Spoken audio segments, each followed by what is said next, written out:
I'm thrown up. I'm in so much pain after the fight. And I will never forget this. And I look at Crow Cop and I go, dang, what are we doing, man? And he looks at me with his broken English and goes, this is life.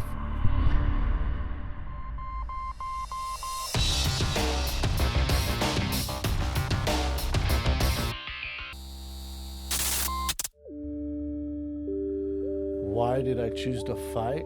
I'd say lack of options. You know, I wasn't a fighter at heart. I never grew up fighting. I grew up getting beat up by my older brother, who probably should have been the fighter. He was a kid always getting fights in the neighborhood. If there's any problems, you know, the rest of the kids knew not to mess with me because my brother would beat you up. So for me, I was a really good athlete. You know, I knew I could go far in the sport just based off my athleticism, especially at the time, looking at the heavyweight division. I came out of football. I was injured. I knew I didn't have a career in the NFL. I didn't really want to play in arena or CFL. So I kind of just fell into it. I started training, kind of had a knack for it. Shane Carwin signed me up for Golden Gloves on a 3-week notice. I ended up winning the whole thing. And then, I don't know, the rest is history. And then I started training MMA, and Rashad Evans was there, and we really didn't know each other. But I was kind of the new kind of tough kid in the gym, and he was gonna be the coach on The Ultimate Fighter. I had, I think, 2 fights under my belt, like just beating up these bums, knocked them out in like 40 seconds. And then Rashad goes, hey, you know, this next season on The Ultimate Fighter is heavyweight. So I went, oh, that's cool. Here we are.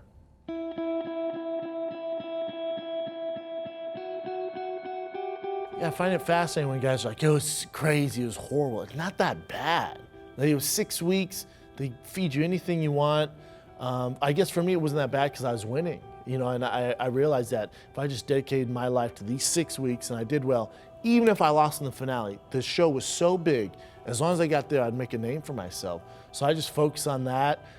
You're at the pool, and I just, you know, my self-belief, and I thought I was better than everyone. So I was just, God, I'm gonna win. There's no doubt I'm gonna win this thing. So when guys are freaking out, I gained momentum from that. When a guy would mentally break down, like, yes, this is great. You know, I remember I chose my first opponent, D'Amico Rogers, because we're in the hot tub, and all the guys are talking about who they want to fight, and he goes, I don't know, man. It's just, I don't know how I would do in the UFC. And he made that little comment, and everyone else is drinking, having fun, and I just stowed it away. That next morning, I went to Rashad's office and went, hey, I want to fight D'Amico. And he goes, what? It's a bad fight for you, man. He's athletic like you. He's long range. You watch his fights. We think you should fight someone else. I went, trust me, I want to fight D'Amico. And they were like, God, it's just a bad idea. But I just knew when I hear that stuff, man, I can break those guys. All right, gentlemen. Ready? Ready? Let's fight. Bad intention, baby. Bad intention. Get up, go ahead. Don't stop. Get up. Don't stop there. Don't stop there. Keep going. Keep walking.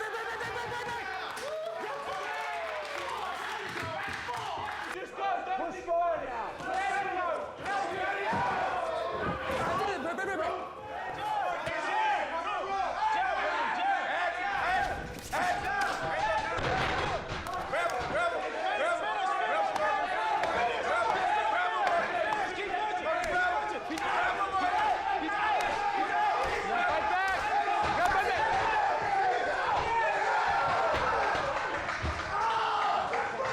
Moving on to the finals by KO, Brendan Schaub.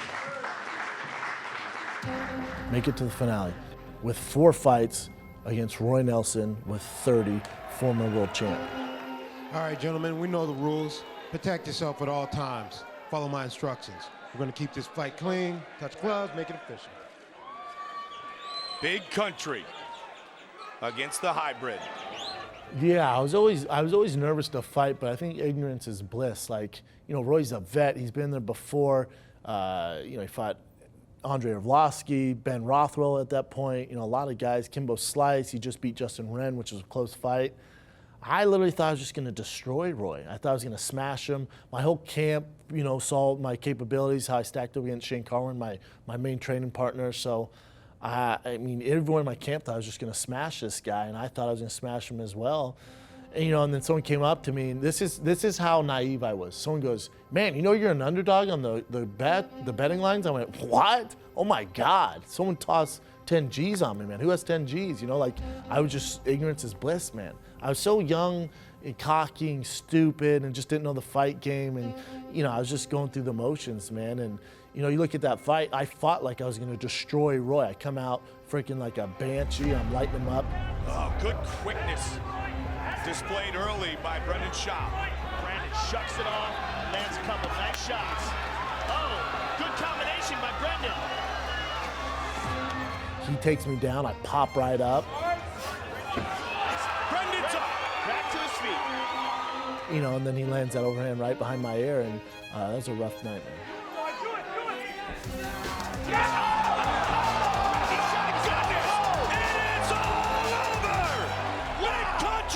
It's the ultimate fighter. Wow! I didn't see it coming. I saw, he hit me with an overhand right. He landed, if you watch the fight, he landed 2 overhand rights before that. And they really didn't hurt. And I thought to myself, this is hilarious. When he talks about his power, this is hilarious. My face was warm, but I was like, this thing can do shit.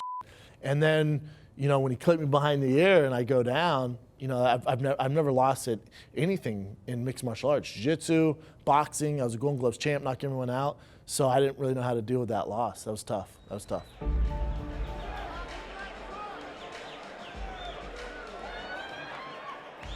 Yeah, I get to the back, and I was so embarrassed, man. Such a big fight.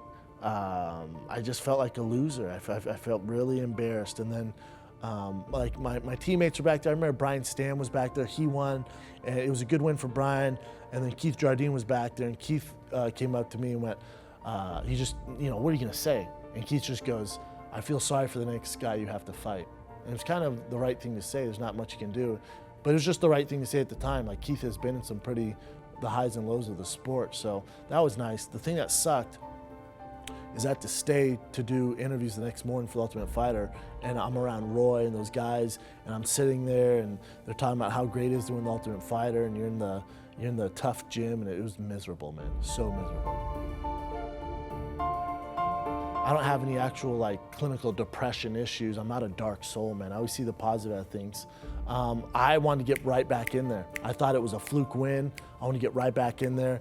They gave me Chase Gormley in my hometown. I think it was the first UFC on Versus one. I want to say John Jones versus Brandon Vera was the main event. I was the first fight of the night, and the stadium was packed. White trunks for the hybrid. Gormley, big swing early. He got rocked. Oh, Brandon's got a guillotine here, Mike. Good start for Brendan Schaub. I ended up knocking him out. I still make the broadcast. Gormley's trying to hold on, but Brandon is connecting. Oh, big uppercut. Oh, Gormley's hurt. Right hand over the top. Looking for the finish. Oh, Gormley's done. He's done.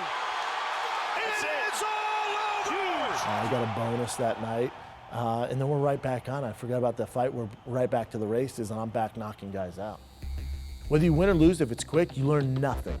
There's no takeaways from it. It's not good. For a young fighter, that actually hurt me.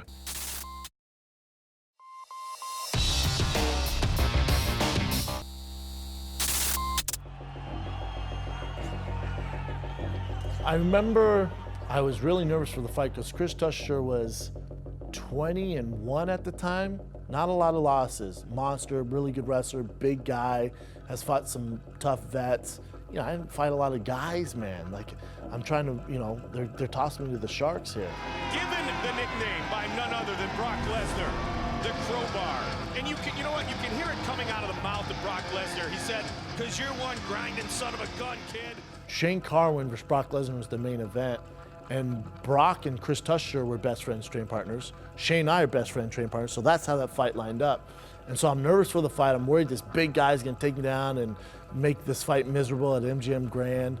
And I'm in my room by myself, and I hate being by myself during fight week. And I go up to Shane's room. He's in the master suite at MGM, and there's all these people, his entourage up there. I go up there to deal with the nerves, and he's staring out I'll never forget, he's staring out the window. He has to face Brock Lesnar, tough guy. And he's staring out the window looking at all the pool, and he just goes, what the f are we doing? And I was all, hey, man, I came up here to get like some relief, like I'm stressing. He goes, we could be down there at the pool, not a care in the world, man. I'm like, yeah, no doubt. And then I just leave his room, went back to I was like, I'd rather just deal with my own demons by myself. It was miserable, miserable. Carwin's guy against Lesnar's guy. Schaub against Tuchscherer. A preview, perhaps, of tonight's main event of the evening. Oh, he heard a big bad. Schaub looking for the finish. Tuchscherer's in big trouble. Brendan Schaub trying to finish his fight. That's it. And it is all over! Brendan Schaub! Wow. Defeats Chris Tuchscherer! Picking up where he left off back in Colorado, Joe. That was a tough night, man. I remember I won, but I cried. I cried in the back because Shane lost. I was super, super sad that night. I thought Shane was the best in the world. Things didn't happen that night. I just remember I was so sad for him. So, so sad.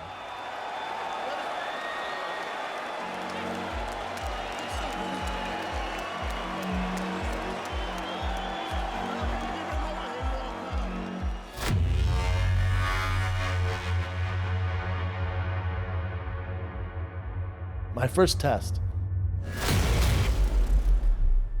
I told myself when they offered me Gabriel Gonzaga, I was in Denver, Colorado. He just lost to Junior Dos Santos, which is nothing to hang your head about. He was ranked in the top 15 at the time. My first really big test, man. And I remember they called me the fight, and I was like, oh my God, Gabriel Gonzaga is a monster.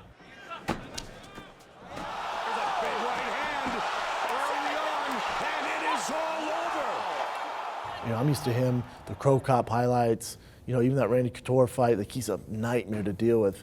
And I just started running. I didn't say yes to the fight, I just started running. I probably ran 12 miles.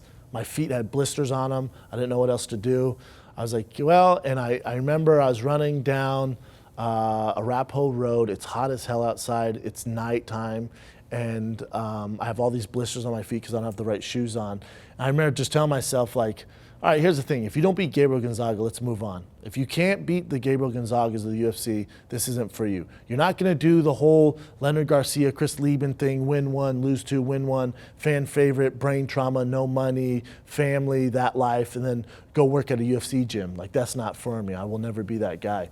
So I remember I told my manager, I'll take the fight. If I lose this one, I'm done. He goes, well, relax. I promise you, if I lose this fight, I'm done. So when I walked out, I wasn't that nervous because I drew this line in the sand where if I lose this one, I'm done. I swear to God I've been done. UFC 121, Gonzaga and Schaub. Let's round. Fight, are you ready? Fight, are you ready? Let's fight. Here we go. It's the only fight I've ever had in my career where I was in straight, what they call in the zone. Where you remember in Spider-Man when Tobey Maguire first gets bit by the spider and that bully's picking on him in high school and he can see the moves and he's laughing? That's how I felt, man. If I could mimic that every fight, I'd been world champion. It happened once in my life. Jab, jab, jab. Brendan Schaub is taking it to Gabriel Gonzaga. Pushing forward. End of round number one. And down goes Gonzaga.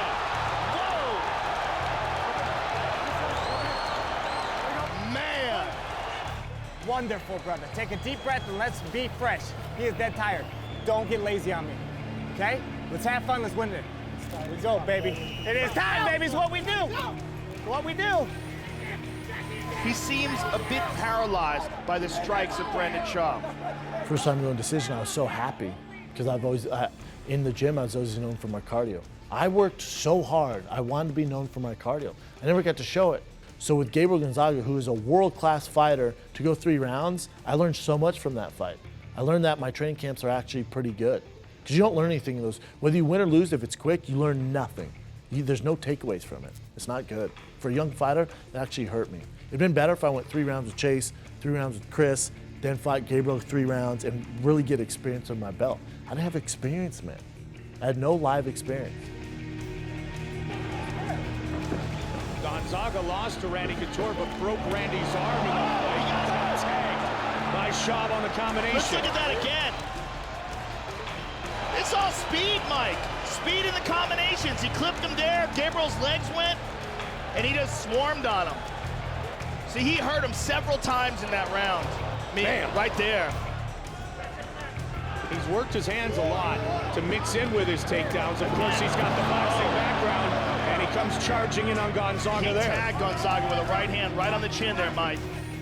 After I beat Gabriel Gonzaga, besides my Mitrione win, it's up there, but I'd say Gonzaga was the happiest I've ever been because I felt like mission accomplished. With Gormley, with Chris, it was just such a quick fight. You're like, oh yeah, cool, man. Paycheck, thanks for that. But with Gonzaga, like that's what you want, man. You want to outclass that world-class guy who's supposed to have great stand-up and he's known for his knockouts and he's this monster. So when you outclass him, it kind of puts the rest of the division on notice. Like, oh, the kid has cardio, really good boxing. He stood behind his jab against Gabriel Gonzaga. All right, he's gonna be a handful. I remember I was so happy after that fight. I mean, this is the whole fight. You can take this from any round. It's really all been about the striking of Brendan Schaub. Very little concern for the power of Gonzaga. Over and over and over again, Brendan Schaub beat Gonzaga to the punch, and that was really the story of this fight. I'm in so much pain. I look at Crow Cop and I go, dang, what are we doing, man? And he looks at me with his broken English and goes, this is life. I remember thinking, it was the first seed in my head. I went, is it though? I looked down and I went, is it?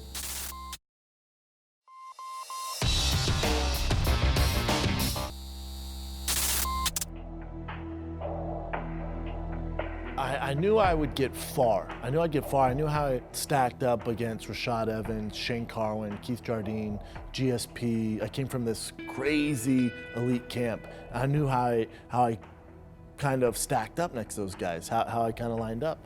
So I knew I was gonna go far, but I also knew that I kind of went the fast track. I knew when I got to an upper echelon level that the athleticism would balance itself out, and then you're dealing with a real veteran. You know, am I more athletic than Big Nog? Of course. Big Nog's been in there with everyone. You think he's never seen an athletic guy in his career? So he has seen the athletic young lion. He's been there, he's done that. So for me, I knew in my heart of hearts that there's gonna be a certain point where my athleticism kind of cheat code would catch up with me. I'm very aware of that.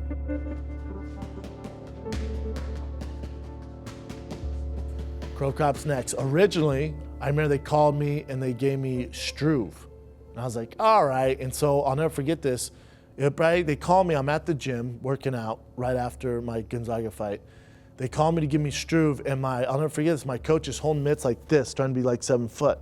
And I'm like this, I'm like, this is terrible. What are we gonna do? And an hour later goes by, my manager called, he goes, different fight. You got a bigger fight. I'm like, who? At the time, I'm wearing a Team Crow Cop shirt. He's my hero. I always wore Crow Cop shirts because he's kind of how I got into MMA. He was my favorite in Pride. And he goes, you're not gonna believe this, give me Mirko Crow Cop. And I went, what? I go, Mirko Crow Cop? He goes, yes. And I ran around the gym, jumping around. I was so excited. So excited, man.